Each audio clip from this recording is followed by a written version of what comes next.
நேற்று மாலை தேர்தல் தேதி அறிவித்ததை தொடர்ந்து கொடைக்கானல் பகுதிகளில் தேர்தல் பறக்கும் படையினர் தீவிர வாகன சோதனையில் ஈடுபட்டு வருகின்றனர். திண்டுக்கல் மாவட்டம் கொடைக்கானல் சர்வதேச சுற்றுலா தலங்கள் ஒன்றாக இருந்து வருகிறது. இந்நிலையில் கொடைக்கானல் மலைப்பகுதிக்கு பல்வேறு பகுதிகளில் இருந்தும் ஏராளமான சுற்றுலா பயணிகள் வந்து செல்கின்றனர்.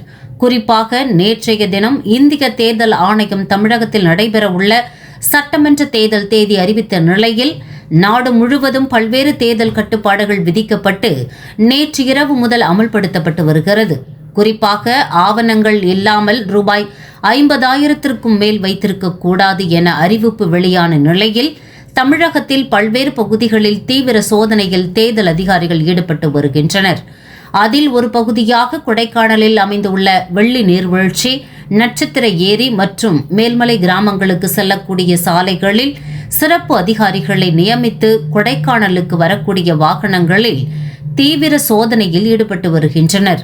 மேலும் இங்கு வரக்கூடிய சுற்றுலா பயணிகளின் வாகனங்களை நிறுத்தி சோதனை செய்யப்பட்டு வருகிறது.